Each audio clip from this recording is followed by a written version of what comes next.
एक गांव में दो बहनें रहती थीं, गौरी और गुंजन। वो दोनों अनाथ थीं, क्योंकि उनके माँ बाप एक हादसे में चल बसे थे। गौरी जो कि 20 साल की थी और वहीं गुंजन सिर्फ 17 साल की थी। दोनों अपनी छोटी सी झोपड़ी में रहती थीं, पर अपना गुजारा करने के लिए दिन भर मेहनत करती थीं।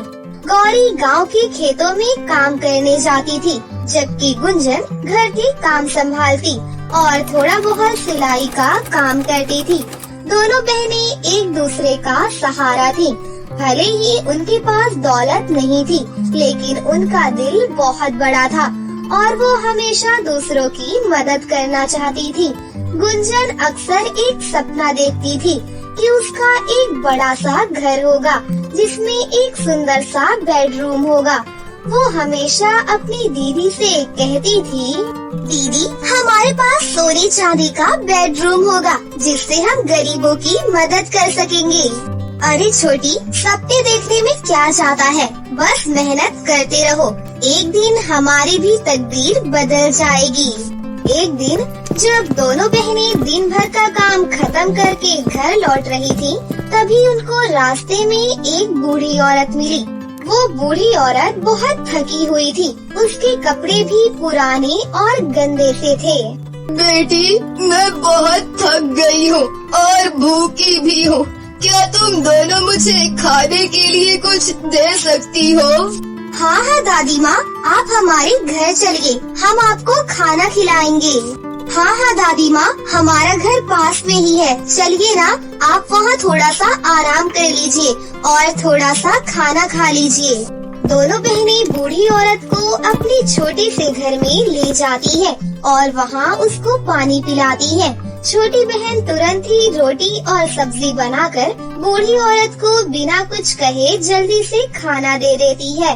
खाना खत्म करने के बाद वो औरत मुस्कुराते हुए कहती है, तुम दोनों लड़कियां बहुत अच्छी हो। तुम दोनों ने बिना मुझे जाने पहचाने मेरी मदद की, इसके लिए मैं हमेशा तुम दोनों की आभारी रहूंगी।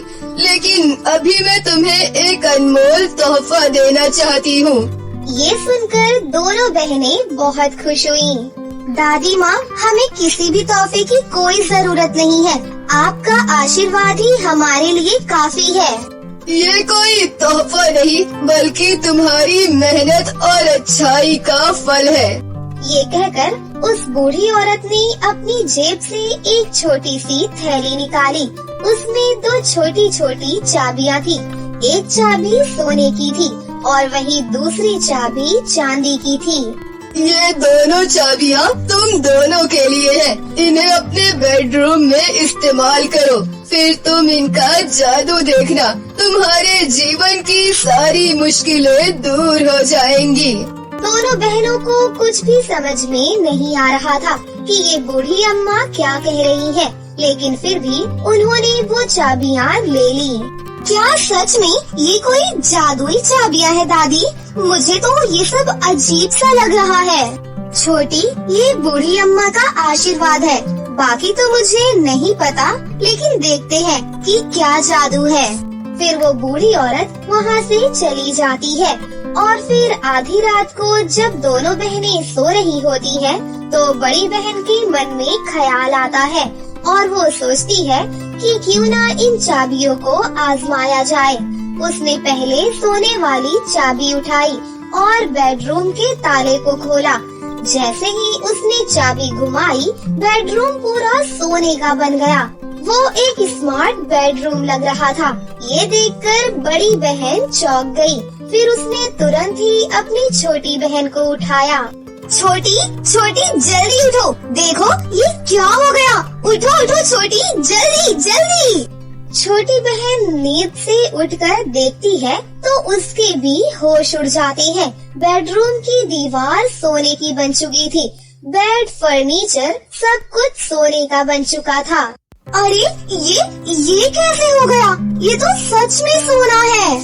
छोटी, वो चाबी जो बूढ़ी दादी हमें देकर गई थी ना, उसी ने हमारे बेडरूम को सोने का बना दिया। वो तो बिल्कुल सच कह रही थी। हाँ हाँ दीदी, तुम तो सच में बहुत समझदार हो। मैं तो उसको मजाक समझ रही थी।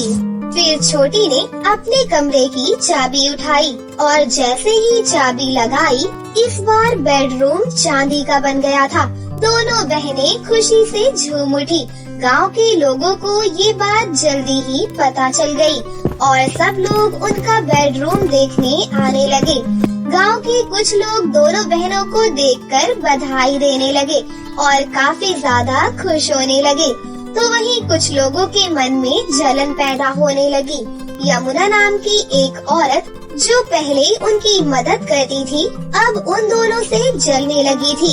सोने और चांदी के बेडरूम में जो भी सामान रखा जाता वो सोने चांदी का बन जाता था, जिसे बेचकर दोनों बहनें बहुत ज्यादा अमीर हो गयीं। ये देखकर यमुना के होश उड़ गए। तुम दोनों तो अब अमीर बन गई हो। सोने चांदी का बेडरूम, तुम्हें तो अब कुछ काम करने की भी जरूरत नहीं है। नहीं नहीं यमुना दीदी, अब भी हम वैसे ही हैं। हम तो बस ये तो एक छोटा सा तोहफा था, हम अपनी मेहनत करते रहेंगे।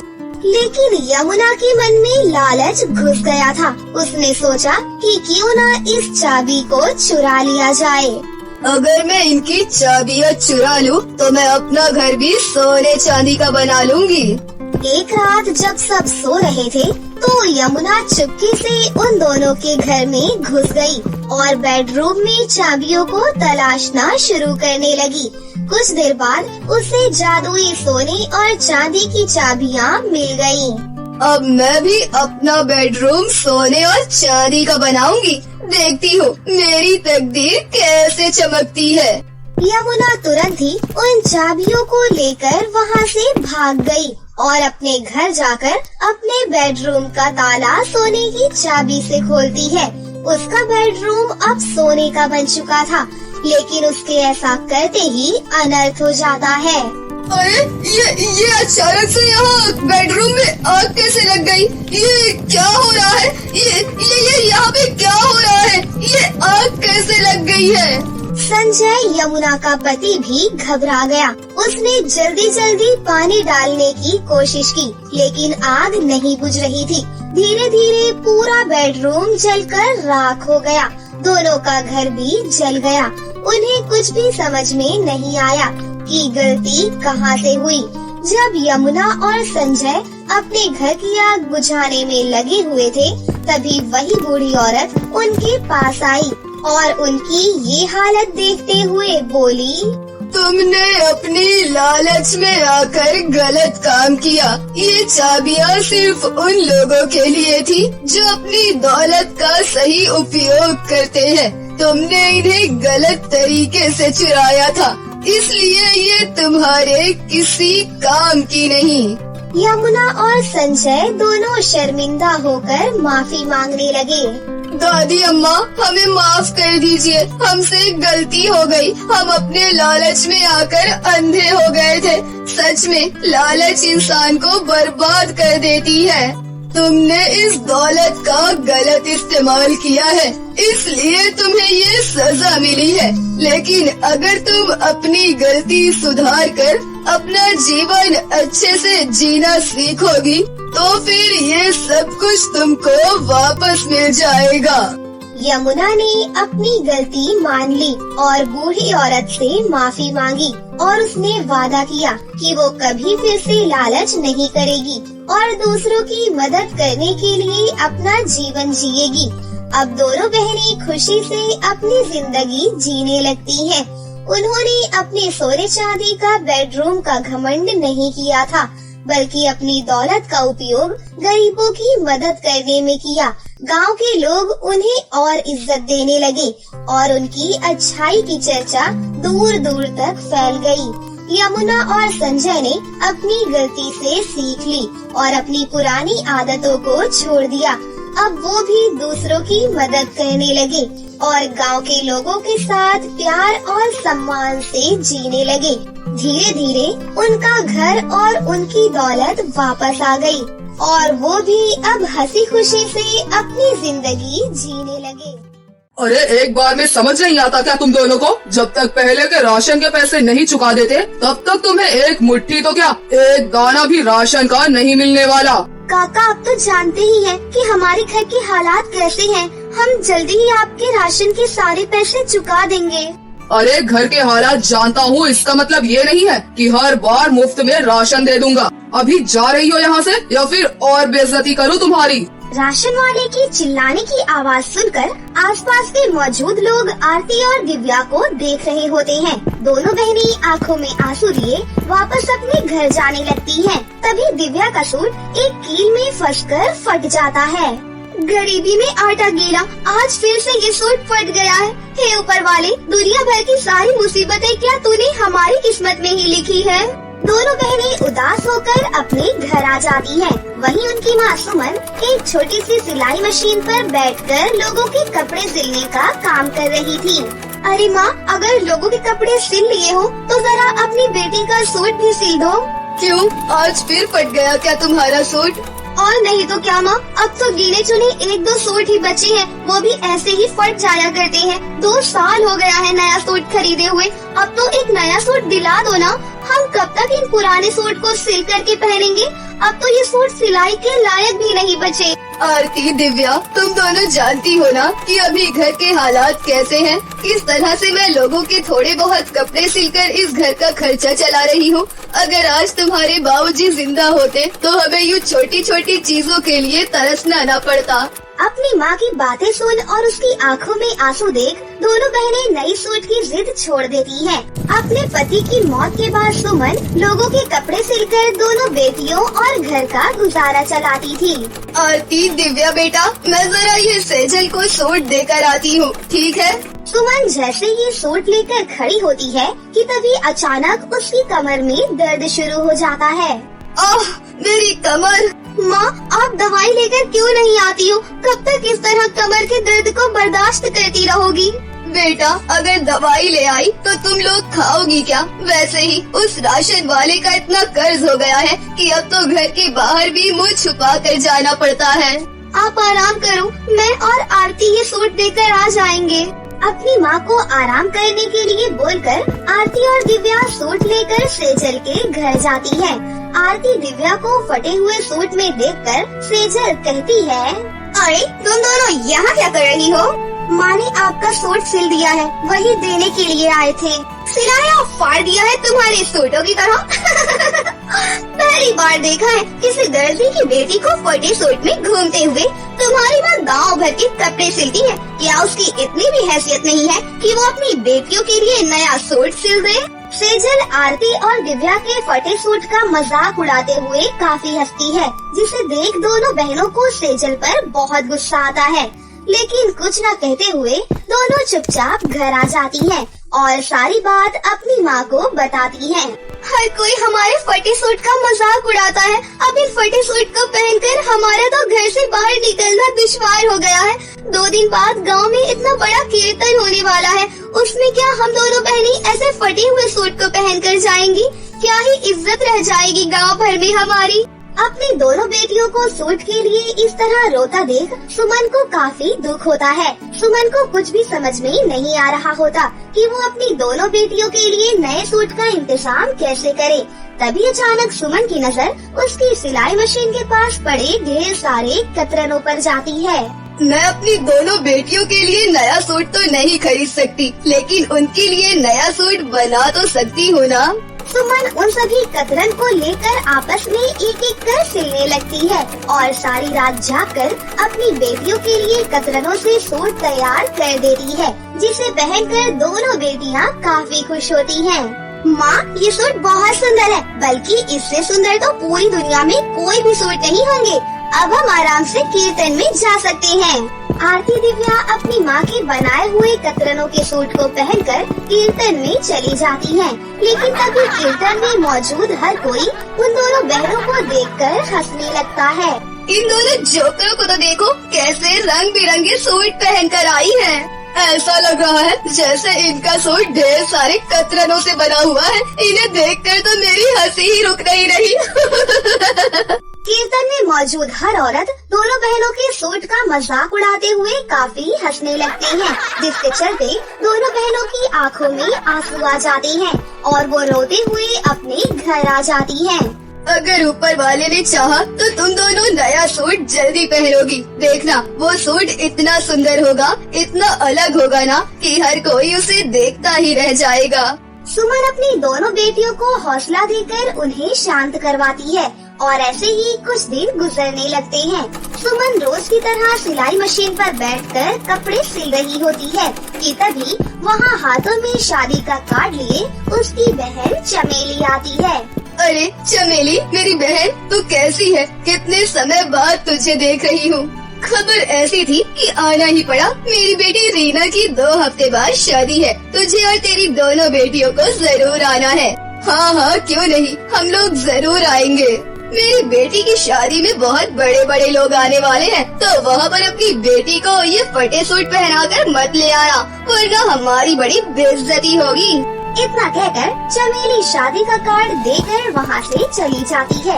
वहीं अपनी मौसी की बातें सुन दोनों बहनें कहती हैं, हमारे पास तो नया सूट नहीं है और हम बिना नए सूट के शादी में कैसे जाएंगे, इसलिए माँ आप ही चली जाना शादी में। तुम लोग फिक्र मत करो, तुम दोनों शादी में जाओगी, वो भी नया सूट पहनकर। सुमन अपनी दोनों बेटियों के लिए नया सूट लाने के लिए रात भर जागकर लोगों के कपड़े सिलना शुरू कर देती है और धीरे धीरे करके उनके सूट के लिए पैसे जोड़ती है। ओह मेरी कमर, मन तो कर रहा है थोड़ी देर लेट जाऊं, लेकिन अगर लेट गई तो अपनी दोनों बेटियों के लिए नया सूट कैसे ला पाऊंगी। सुमन 1 हफ्ते तक लगातार मेहनत करती है और आखिरकार सुमन सूट का कपड़ा लेने के लिए पैसे जोड़ ही लेती है। आखिर मैंने सूट के कपड़े के लिए पैसे जोड़ ही लिए, अब मेरी बेटियां भी नया सूट पहनेंगी। सुमन उन पैसों को लेकर कपड़ा लाने के लिए शहर की तरफ जा रही होती है। तभी अचानक सुमन एक गड्ढे में गिर जाती है और उस गड्ढे के रास्ते वो एक दूसरी दुनिया में पहुंच जाती है। हे ऊपर वाले, ये मैं कहाँ आ गई और ये कैसी जगह है? यहाँ तो सारे घर, जमीन, पेड़ सब कुछ सोने और चांदी का बना हुआ है। ये मैं कहाँ फंस गई? अपने चारों तरफ सोने और चांदी की बनी हुई चीजों को देखकर सुमन काफी हैरान हो रही होती है कि तभी उसके सामने एक रानी आ जाती है। मैं इस जादुई सोने और चांदी की दुनिया की रानी हूँ। तुम कौन हो और यहाँ क्या कर रही हो? उस रानी को देखकर सुमन काफी डर जाती है और डरते डरते उसे सारी बात बताती है, जिसे सुनकर तुम एक अच्छी इंसान हो, इसीलिए तुम इस जादुई दुनिया में आई हो। इस दुनिया में आने वाला इंसान साफ दिल का होता है। तुम्हें क्या चाहिए बताओ? हमारी जादुई दुनिया में आने वाले को हम कभी भी खाली हाथ नहीं भेजते। मुझे आपसे कुछ भी नहीं चाहिए, बस मैं चाहती हूँ मेरी दोनों बेटियाँ जिंदगी में एक बार अच्छा सूट पहन सके। सुमन की बात सुन वो रानी अपनी जादुई छड़ी से जादू करके सुमन को सोने और चांदी का एक एक कपड़ा देती है। इन कपड़ों से तुम अपनी बेटियों के लिए सोने और चांदी के सूट सिलना। सुमन रानी से सोने और चांदी का कपड़ा लेकर वापस अपनी दुनिया में आ जाती है और जल्दी से अपनी बड़ी बेटी के लिए सोने का सूट और वहीं छोटी बेटी के लिए चांदी का सूट बनाकर तैयार कर देती है, जिसे पहनकर उसकी दोनों बेटियां बहुत ज्यादा खुश होती हैं। माँ, ये सोने और चांदी का सूट तो सच में बहुत सुंदर है। हाँ माँ, आपने सही कहा था, हमारा सूट सबसे अलग और अनोखा होगा। सोने और चांदी का सूट पहनकर दोनों बहनें काफी खुश होती हैं।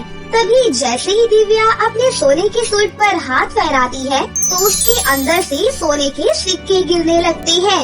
ये क्या माँ, मेरे सोने के सूट के अंदर से सोने के सिक्के कैसे गिरे? दिव्या को देख जैसे ही आरती अपने सूट पर हाथ फहराती है तो उसके चांदी के सूट के अंदर से भी चांदी के सिक्के गिरने लगते हैं, जिसे देखकर दोनों बेटियां काफी खुश होती हैं। इसका मतलब ये कोई साधारण सोने और चांदी का सूट नहीं, बल्कि जादुई सोने और चांदी का सूट है, जिससे हम जितना चाहें उतना सोना और चांदी ले सकते हैं। जादुई सोने चांदी का सूट पाकर तो जैसे मानो दोनों माँ बेटियों की किस्मत ही बदल गई थी। दोनों बहनें शादी में भी सोने और चांदी का सूट पहनकर ही जाती हैं, जिसके चलते शादी में हर कोई दुल्हन को छोड़कर सिर्फ उन दोनों बहनों को ही देख रहा होता है। मैंने तुम दोनों से अच्छा सूट पहन कर आने को कहा था, लेकिन तुम तो ये सोने और चांदी का ही सूट पहन कर आ गई। आखिर तुम्हारे पास इतने पैसे कहाँ से आए? मौसी जी, यही समझ लीजिए कि हमारी लॉटरी लग गई है। दोनों बहनें अपने सोने चांदी के सूट की मदद से अपने घर की आर्थिक स्थिति को बिल्कुल ठीक करती हैं और अपनी माँ को एक बड़ा सा बुटीक भी खोल कर देती हैं और अब तीनों माँ बेटियाँ एक अच्छी जिंदगी जीती हैं। इसी के साथ सोने और चांदी का जादुई सूट पाकर दोनों बहनों में कोई घमंड या लालच भी नहीं आता और अब अपने जादुई सोने चांदी के सूट से वो जरूरतमंद लोगों की भी मदद करती है। रतनपुर नाम के एक गांव में अनिल नाम का एक लड़का रहता था। अनिल गांव में अपनी माँ के साथ रहता था और अपनी रोजी रोटी कमाने के लिए आम की खेती करता था। अनिल अपने बगीचे में पेड़ों की काट छाट और देखभाल में पूरा समय देता था, लेकिन फिर भी उसके आम कभी आधे पके रहते तो कभी काले काले दागों वाले आम उगते। ऐसे आमों को जब वो बाजार बेचने जाता तो उन्हें कोई भी नहीं खरीदता था। जब भी वो किसी व्यापारी के पास अपने आम बेचने जाता तो व्यापारी बोलता, अरे रे भैया, ये कहाँ से आम उठा लाए हो? ऐसे आमों को तो कबाड़ी भी ना खरीदे, मैं क्या खरीदूंगा। बेचारा अनिल उन्हें बेचने की पूरी कोशिश करता और कहता, अरे सेठ, एक आम खा के तो देखो, बहुत ही मीठे आम हैं, इतने मीठे कि ऐसा लगे जैसे मुंह में मिश्री घुल गई हो। व्यापारी बोला, भैया जी, खाएंगे तो तब ना जब आम देखने में अच्छा होगा। जब इसे देख के आदमी खरीदेगा ही नहीं तो इसे खाना तो बहुत दूर की बात है। निराश अनिल अपने आम लिए बाजार से वापस आ गया। अब तो ये अनिल के लिए हर साल की कहानी बनती जा रही थी। हर साल उसके आम रखे रखे सड़ जाते, जिसके चलते उसके ऊपर कर्ज का बोझ बढ़ता ही जा रहा था। अब तो कर्जदारों ने उसके घर आकर के उसका सामान ले जाना शुरू कर दिया था ताकि वो अपना कर्ज वसूल सके। उन्हीं कर्जदारों में एक था लाला। लाला भी एक आम के बगीचे का मालिक था, जिसके आम बाजार में सबसे महंगे बिकते थे। लाला को अनिल का गांव में रहना बिल्कुल भी पसंद नहीं था। असल में अनिल के पिता ने लाला को एक बार थप्पड़ मारा था, जिसके बाद से अनिल के परिवार के लिए लाला की आंखों में खून सवार था। और अब अनिल को कर्ज में डूबा हुआ देखकर लाला की खुशी का कोई ठिकाना नहीं था। एक दिन अनिल के घर आकर लाला बोला, ओ अनिल, अरे हमने सुना है कि तुम पर कर्ज का बोझ बढ़ता ही जा रहा है। हम तो कह रहे हैं हमारे बगीचे में काम करने लगो। हमारी नौकरी करोगे तो कर्ज से बचे रहोगे, वरना बच्चों तुम्हें तो सड़क पर आने से कोई नहीं रोक सकता। ये कहकर लाला हंसने लगा। लाला को यूं हंसता हुआ देखकर अनिल बोला, आज जिस पैसे के नशे में चोर होकर हम पर हंस रहा है ना लाला, याद रखना, एक दिन तुझसे बड़ा आदमी बन के दिखाऊंगा। इस सड़क पर रहूंगा, लेकिन तेरे जैसे गिरे हुए आदमी के यहाँ नौकरी नहीं करूंगा। ये सुनकर लाला पकपका गया और गुस्से में बोला, अबे ओ भूखे फकीर, इंसान को बातें ना औकात देख कर करनी चाहिए। मैं तो तेरी मदद कर रहा था, लेकिन अब सुन, 2 हफ्ते, बस 2 हफ्ते हैं तेरे पास अपना कर्ज चुकाने के लिए।